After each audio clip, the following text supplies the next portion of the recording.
shave for tonight.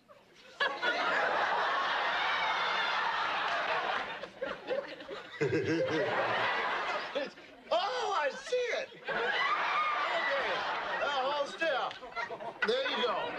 Now you don't have to shave.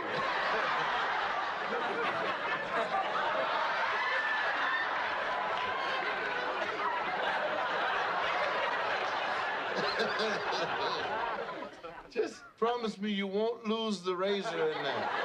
I put too much on, didn't I? Oh, no. Sometimes I use 3-4 cans myself. There you are. Good luck, and use long, smooth strokes. Thanks, All right? Dad. Go ahead. Nothing like prison blue to make you realize the clothes don't make the man, huh? Warden Clark? Me? No. Who told you were going to meet the warden? No one. I just thought... That this was going to be like a prison movie. Put your trust in the Lord, but your ass belongs to me type shit. You know Shawshank. Of course, you know Shawshank. You work in a prison. No, brother, I know Shawshank because it's the greatest movie ever made. Here. Now, when I get back, if there's a hole in the mirror covered by a Rita Hayworth poster, I will not be happy. You waltzed in here thinking this was going to be like some prison movie, but it's not. So get that through your head. It's not a movie, brother. It's just prison. This is a $2 million machine. Chastain needs to make a return on its investment. Well, the former is not my fault. The latter is not my concern. Your contract has a billing quota. Which I exceed consistently. Okafor, show 'em the numbers. The quota includes robotic surgeries. Every surgeon has learned and started billing with the Titian, except you. Well, I tell you what, you find me a study that shows that the robotic approach is better than the standard CT surgery, and I will consider it. Consider this. Everyone's replaceable if they don't play ball, even you. Good talk.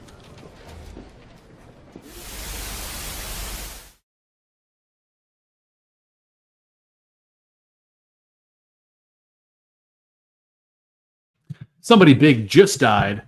Cosby Show star Malcolm-Jamal Warner is dead at 54 years old, and my friend Mike North is here to help do the eulogy. Mike, this is a tough one to swallow, Mike. Wow. I mean, just the week alone. Just the last couple of weeks. I mean, we're look, we had somebody says to me all the time, how do you decide who you're going to do? I go, I can usually sense it. Okay. You didn't have to sense it with Malcolm-Jamal Warner. You don't have to sense it with Ozzy Osbourne, which that show will be tomorrow. And then Saturday with Hulk Hogan. I mean, 3 shows in a row. I mean, I'm going, come on. Now, people are going to say, have you cut any? Well, Jimmy Swaggart, the evangelist, he didn't get somebody big just died. He passed away at 90. Okay. Yeah. We've had other people. Chuck Mangione died today. Big with jazz, brought jazz back in the 70s, late 60s, 70s. He was on the radio. He was on pop radio. He didn't make it. He's going to get an honorable mention in tomorrow's show. So not everybody makes it. But if you were going to ask me, if I was going to be doing a show called Somebody Big Just Died with 3 people, and the 3 people were going to be Malcolm-Jamal Warner, Ozzy Osbourne, and Hulk Hogan back to back to back in 2025, I'd say, what are you smoking? In the same week, nonetheless. In the same week. And then Chuck Mangione dies. We've had people die over the past couple of weeks. I mean, somebody said to me, did you know you're going to be having a full-time job when you did this? That's right. I just thank God for our sponsors, Cumberland Chapels. When you see people dying every single day, okay, you need a place like Cumberland Chapel, 8300 West Lawrence Avenue, Norwich, Illinois. They've been serving families for decades. Dignity, grace, great people. They'll walk you through everything. If you're new at it, it's planning a funeral, planning a cremation, they'll do that. They'll also, you see the recent services they have. They have 4 or 5 chapels. They have a big vestibule. They got plenty of parking. It's just a wonderful place for people to mourn. It's comfortable. It's serene, like they're supposed to be. And that's what they have at 8300. Go see the Lupos, the Martinos, and check them out. And then, of course, Pennyville Station, where I was just at with the Republican candidate for governor, Joe Severino. this past week with Tony Antonacci there. Tino Antonacci had a great time. Had that prime burger that they have there. Of course, I was tempted to get Joe's favorite, the lobster roll, or the mahi-mahi, but I decided not to. It was a lunch and ate light. There I am with Jesse Rogers and Tony. Great place in Park Ridge. That day, it was on Monday. Beautiful day out. Outdoor dining was crazy. There's plenty of parking around there, so you can check it out and get it done. We appreciate 112 Main Street, Park Ridge, Illinois, PennyvilleStation.com. During the day, go see my buddy Tino Antonacci. He's there every day except Thursday. Okay? All right. We used to make imitations of Cosby, you know. Theo, I want you to grab the, if you can, you know. Bill Cosby was in sitcoms before, like I Spy and stuff like that, but they hit the mother load. And they also hit the mother load with casting. They really did. They sure did. And I don't care. The three kids were terrific. Phyllis Rashad was great. And of course, Bill Cosby was great. We can talk about a little more about him and maybe the slight falling out that he had with some of the kids, including Malcolm, because of his hijinks. Yeah, hijinks. Later on. Yeah, I'll drop a pill in your drink. Hijinks. He was born August 18th, 1970. Jesus. July 20th, 2025. A terrific audition. He knocked down the audition. Lisa Bonet. I mean, you knew the whole cast. You know, just great people. She was such a cutie, the little one. I'll never forget her. What was her name again? I can't even remember. I'll never forget her. What's her name? That's Adam Sandler on the far left, by the way. Yeah, can you believe that? And there's Cause, and there's he was just terrific. And you know what I noticed when we were watching the cuts you so expertly put together, Joe? That he never went to comedy after that. He changed his persona. Yeah, he did. I don't think from the cuts I saw, that I would recognize him as Malcolm-Jamal Warner. It's almost like he reinvented himself. Okay, I'm going to grow the beard. I'm an older guy. I'm going to get away from comedy. Although he did have a couple shows, sitcoms after that. But how do you top the Cosby Show? You know? Yeah. Terrific kid. Unbelievable. Everybody liked him. Everybody. And they crossed over. It was the first black show that it wasn't like Good Times, you know. It wasn't like All in the Family. It was a normal family. Both people were successful. The kids were good kids. They had their typical teenage problems, you know, and they worked it out as a family. The home was beautiful. And I thought that was a breakthrough show. I really did. That they actually elevated, okay, black people, because for so long, they weren't even, I remember when Diane Carroll was the first black person on a regular TV show, you know, and then I remember other shows where they wouldn't last. This was a long lasting show. I mean, the Diane Carroll show was Julia, and she was a nurse. I mean, this is the late 60s. I mean, so, you know, TV been around since the 40s. Okay. But see, if this guy here is walking down the street, Joe, yeah, you go, hey, Malcolm, I think I walk right by him. Because you know, totally looks different. He totally grew the beard, changed his persona, did some serious TV, but you know what? He was nominated for an Emmy. I thought he should have been nominated more, but he had to share the stage with a lot of other people. He did The Cosby Show from 1984 to 1992. Okay, it earned him an Emmy nomination for Outstanding Supporting Actor in a Comedy Series.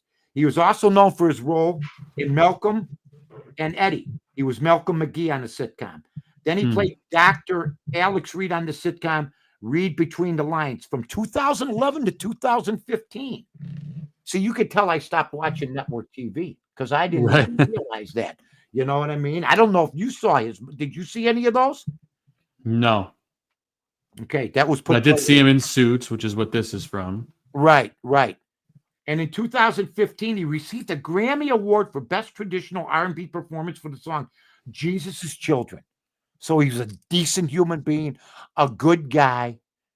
He was born in Jersey City, New Jersey, August 18th, 1970. He was named after Malcolm X and jazz pianist Ahmad Jamal. He was raised in L.A. from age 5, and at the age of 9, listen to this, he said, I might want to be an actor. I want to get into show business. Okay? His career as a child performer led him to graduate high school from the Professional Children's School in New York City. So he went at a young age. He wanted to be a child actor. His most successful role, and it won't be forgotten, was as Theo Huxtable, the only son of Huxtable, who was played by Bill Cosby. And the Cosby Show ran from 84 to 92. He auditioned for the role on the final day of the nationwide search. Okay. And he knocked it down, which I give him a credit for. He was in the Tuskegee Airmen. He was in Drop Zone as a movie with Wesley Snipes, but he never, he made a good living. I'm not taking nothing away from him. Acting's a tough road. He made a great living. But his signature thing, the thing I liked about him is he changed. He says, I'm not going to be Theo going on. I'm not going to be an older Theo. And it takes a lot of guts. But he already had made his bones. He already had gotten nominated for awards. And that was it. He was also on the Fresh Prince of Bel-Air, playing the role of Hillary Banks, his boyfriend. He was on that. He hosted the literacy promoting. He hosted the literacy promoting children's show CBS Story Daybreak in 93 and 94. So he was into education. He was into decency. He was a good kid. He co-starred in BET's 2011 scripted comedy Read Between the Lines. He played the role of Alex Reed as an English professor married to Carla Reed. Okay. He was also in the 3rd season of Major Crimes on TNT, where he portrayed Lieutenant Chuck Cooper. And for you younger people out there that saw these shows, I never saw any of them. I'm just giving you, this is what we do. We don't do like they did, this much of a space for him. Joe does it now. He looks at the papers and stuff, and they say, how much did you do? They concentrated on the drowning. There's no doubt about that. He passed away drowning.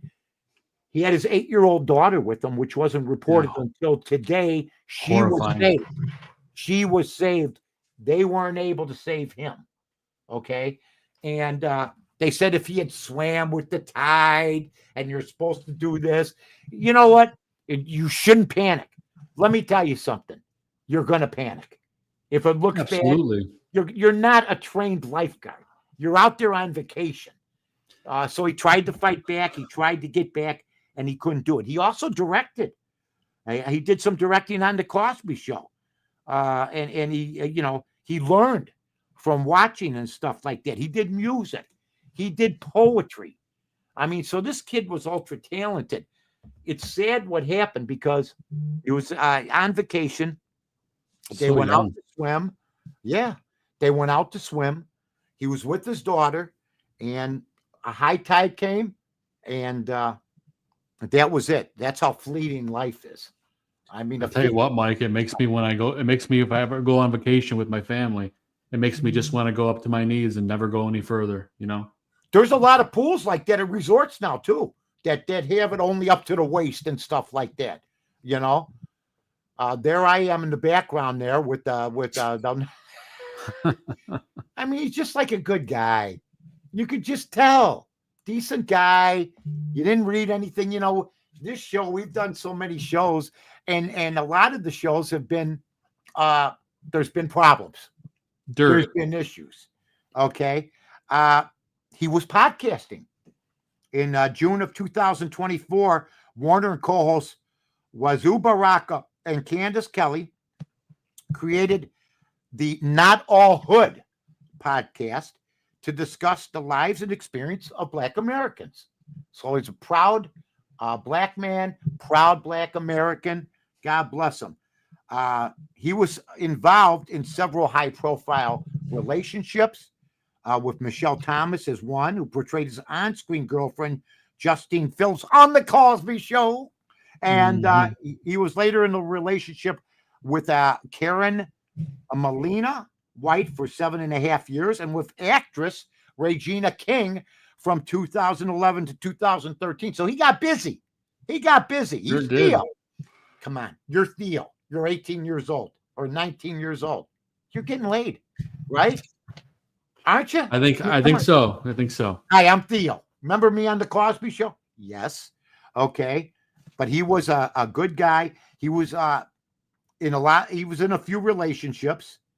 He married in 2017, and he and his wife had a daughter in 2016 and 2017. Now listen to this. I'm going, okay.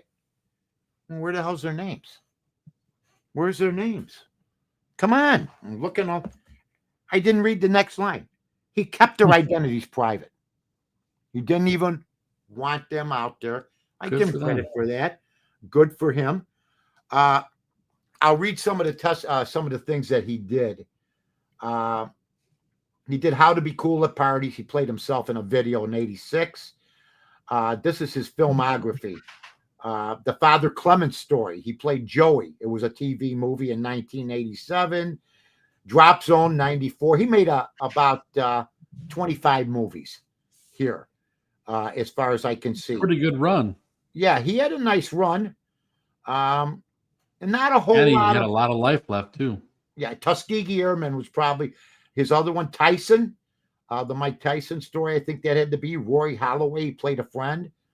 The Earth Day Special, where he was Theo Huxtable in 1990. And he made a movie up to 2019, where he made his bones. Was not in movies. It was in TV. Oh, yeah. In 1982, Matt Houston was a good show. Fame. He was in Fame. The Cosby Show from 84 to 92. ABC After School Special in 1986. Sesame Street he appeared on in 1985. Oh, yeah. TV Bloopers and Practical Jokes. Sesame Street. Tour of Duty. The Fresh Prince of Bel-Air, 90 and 91. Malcolm and Eddie. 4 years, 96 to 2000. It was okay. I saw a couple of those. Okay. Sliders, Jeremiah in 2002, 2004. But then he started Key and Peele. He did some stuff with them. The Michael J. Fox Show. He played in an episode of that. He was in Lethal Weapon in 2016. But he played David Reed. It's an episode. So that must have been the TV show. Lethal Weapon. That had to be not have lasted. Yeah. Clearly not. The movie lasted longer. The movie definitely lasted longer, that's for sure. Yeah, and he did a lot of good TV. He did the on the third season of TNT's police procedural major crimes. He portrayed Lieutenant Chuck Cooper, a member of the LAPD Special Investigation Section. He portrayed Al Cowlings, O.J. Simpson's buddy. Yep, in the People versus O.J. Yeah, in the 2016 crime series, American Crime Story, The People versus O.J. Simpson, based, of course, on the events of the trial. It's such a good show if you haven't seen it. Now, I have not seen that. I saw the real it's good. thing. Yeah. Really? Of course, yeah. I mean, that was wild. That was during Monday Night Football. I think that was going on, or some the Bronco football game. Yeah, the Bronco. I saw the Bronco in Las Vegas. They had it displayed. They had it displayed outside the Luxor, roped off. Nice. Yeah. Music and poetry. He did jazz funk, the Miles Long mixtape. He played bass guitar. He performed in a band when he recited his poetry over the music. He performed at the National Black Theater Festival from 2003 onwards, all the way to 2025, with poetry. Very intelligent young man, very nice young man. His personal life, we talked about that. Now, here's the problem, the death. And this is what everybody's shocked about. And there's been some shocking deaths the last 3 days. Believe me, I can't remember. There he is. Look at Joe pulling up the picture. Playing the bass. He looks like a musician, doesn't he? Yeah, he does. He God does. bless him, man. God bless him. His death, colleagues and public figures had to be sick, but Warner died at the age of 54 Jeez. while swimming at Playa Cocos in Limon Province, Costa Rica. According to the Costa Rican Red Cross, emergency responders were dispatched at approximately 2:10 p.m. following reports of a water-related incident involving 2 adult men. Authorities stated that surfers observed Warner and his daughter struggling in the water and entered the ocean to assist. One surfer used a board to bring Warner's daughter to shore, while a volunteer lifeguard assisted Warner and another man.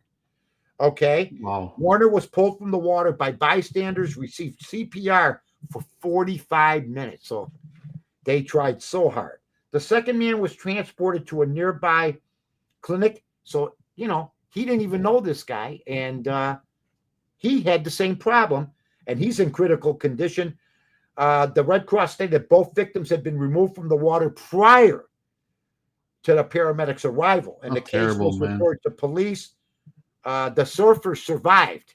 The guys that saved him. He got caught in a strong current. He was pronounced dead at the scene from asphyxia by submersion, which is drowning.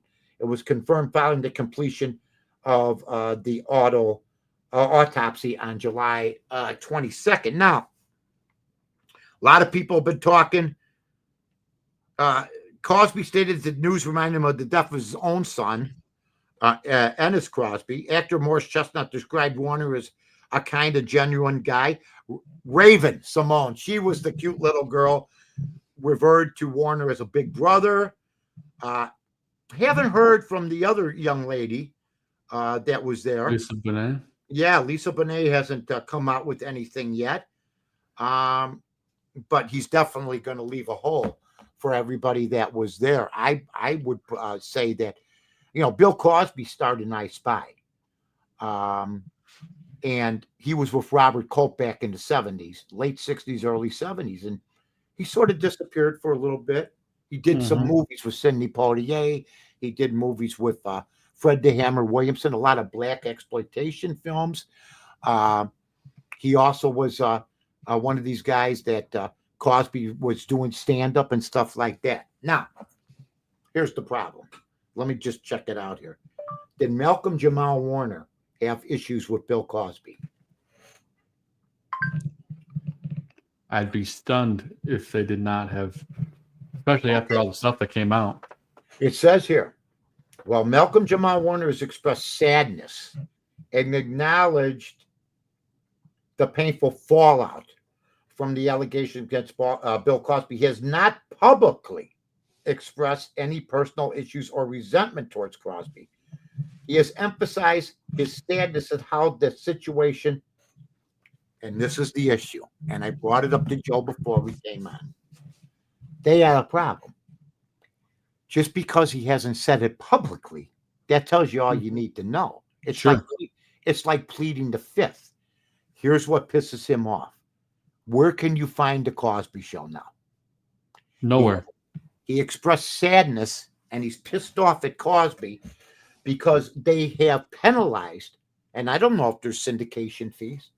I'm sure that if they had a good contract, they would be getting residuals. I'm sure there's syndication fees. I mean, if anybody that's related to Andy Griffith is alive, who knows? Or Dick Van Dyke, does he still get money? Who knows? Sometimes they get money, sometimes they don't. But he has emphasized his sadness and how the situation affected the legacy, because the Cosby Show isn't talked about. I mean, you hear people still talk about All in the Family. You hear people still talking about Good Times. You hear people still talking about the Jeffersons. You don't hear people talking about the Cosby Show. And there wasn't a show. That was a huge show. And it was bigger than those shows, as big as those shows. All in the Family was huge. The Jeffersons were huge. They were all huge. But the Cosby Show was an 8-year run that was like in the top 10 almost every single year. So he was pissed off. There's no doubt about that, because I'm sure he had residuals coming. The guy's out making a living. I'm sure he was hoping to count on that money. It said here, it affected the legacy of the show and the potential for negative stereotypes of people of color, but also maintains that he won't speak on the allegations himself. But it's clear from just reading that. Oh, it sure. affected him. He's a proud black man. That's what he is. And he wanted his work. He wants his work to be seen. And it has to be painful. As does any artist, right? Yeah. When you're watching TV and you're seeing shows from 1985 and 1984, you're seeing shows from 92, you're seeing reruns, you're seeing, I mean, they play all sorts of old shows on TV. I mean, the Cosby Show would probably be on TV Land now, or Nickelodeon. Oh, 100%. Right? It would be on there. It's not, because of Bill Cosby. And I don't think it's anywhere. No, I can't find it. I mean, I guess I could say this. I could look this up too. Is the Bill Cosby TV show with Malcolm-Jamal Warner still being seen on syndicated TV, or has it been blackballed? No. Reruns of the Cosby Show, which starred Bill Cosby, Malcolm-Jamal Warner, are not available on syndication. That's because of Bill Cosby. That's why they had the issue. While the show was a major hit, it was pulled from most platforms, which is unfair to the rest of them, in 2014 due to the backlash against Bill Cosby amid the allegations of sexual misconduct. So Cosby was later released from prison. From prison. Okay. The show remains largely absent from mainstream TV. And, Cosby did Jell-O commercials, made nothing but money, but you can't be dropping date rape drugs into girls' drinks. And that's exactly what this guy was doing. And Malcolm-Jamal, and I can imagine, Lisa Bonet's disappeared. I mean, she could, really, you could be watching the Cosby Show and a director could see it. And I never saw this show before. Young director, I might want to do this. I might want to maybe get her to act in my next movie. That's gone. That's gone. And I can't remember. I mean, a show not being shown. I'm trying to remember if anybody else had any issues in episodic. Kind of like Kevin Spacey, but his movies are still on. True. He denies things, though. He denies all that, which, okay, whatever. But his movies like The Usual Suspects are still being shown. So there's no doubt about that. But Cosby movies are still being shown every so often, too, on cable movies. But not much. It just seems like, look at that. The man went from a handsome, good-looking guy to Grady. Okay? To Grady from Sanford and Son. That's a lot of wear and tear. That's a lot of pressure. That's a lot of lawyer bills. Okay. Oh, yeah. Just a gifted guy. It's absolutely too bad that happened. And I'm sure that they have some regrets. There's no doubt about it. And Malcolm-Jamal Warner was one of them. So, this is just the first show, folks, of many. Right. Tomorrow we'll be on with Ozzy Osbourne. And then the next day we're going to be on with Hulk Hogan. So that's 3 days in a row. I'll have my Jell-O pudding pop. I had to pull it up. It's the best. I got a pudding pop for you. How you doing? How you doing, Theo? Yeah. Just a terrible thing. It's just a terrible thing. So they haven't shown that show on TV for 11 years. Now let me ask you this. Now that the kid is gone, I don't think it matters. I don't think they'll still show it. I don't know. Maybe they'll bring it back out because never will. Yeah, because Bill Cosby's the one. that really stands. He's the face of the show, and his career is tarnished forever. Yeah, big time. But Malcolm-Jamal Warner, he was a good one, Mike. He was a good one, and he says here, we could have made a lot of money with a reboot too. I mean, they were talking about doing a rebuild. It says here, and I'm glad I just found this because I was looking around here for the late Malcolm-Jamal Warner admitted his disappointment that the Cosby Show cast never got a reboot. We could have made a lot of money, he told Jamel Hill in a resurfaced 2023 interview. Warner, who died at age 54, July 20 from asphyxia, earned an Emmy nomination. But Bill Cosby was accused of sexual misconduct. Are you ready for this? How many women do you think he had sexual misconduct with, Joe? Oh man, it's a big number. Give me just a ballpark figure. 75. 60. Wow. 60 women, and he was convicted of drugging and sexually assaulting them. He was released from prison after serving 2 years of a 10-year sentence. See, I know regular guys that if they did that, they're serving 11 years of a 10-year sentence. They'd never see the light of day. Yeah, they're serving 11 years of a 10-year sentence. He's always denied any wrongdoing, but 60 women showed up, and that's probably one of the big problems of that also. So he said a reboot would have been made, could have been made. They could still maybe someday bring it back, but I doubt it. Especially now without him. Without him, he was the lifeblood of that show. Well, yeah. Now that it turns out the kids had the more sense than the.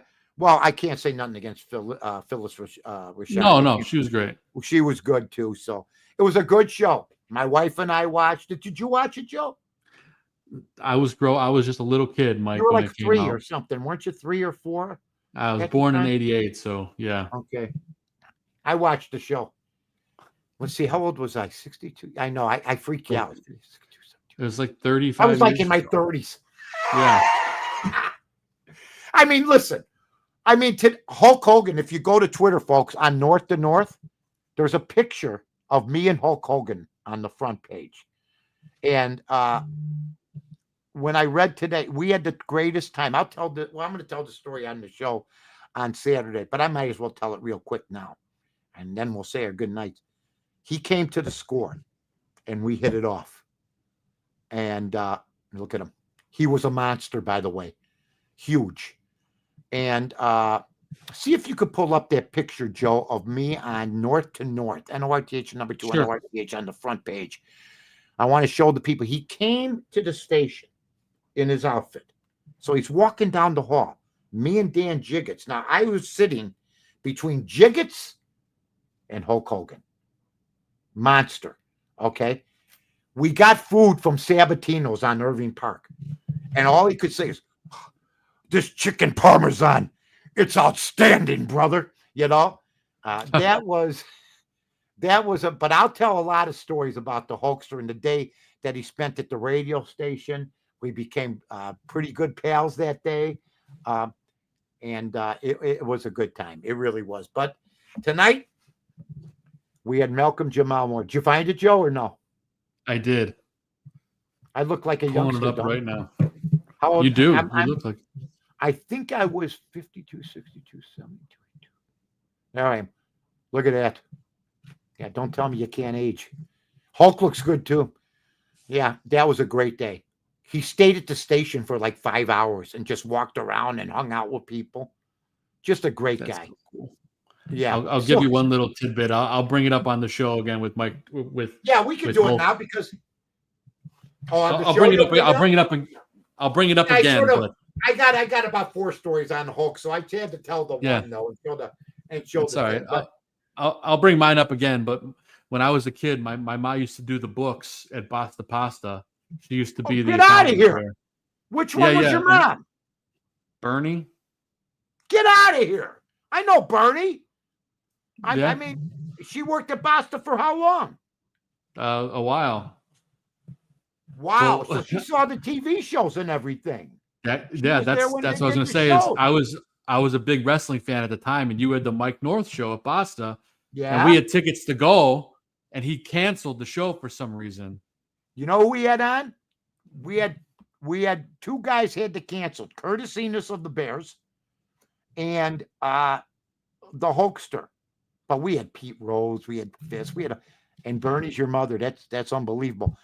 And I remember we had a wrestler named Dan Gable, college wrestler, greatest college wrestler of all time. It was one of our biggest crowds, if not our biggest crowd, as big as Will Chamberlain, as big as Walter Payton. He's a god.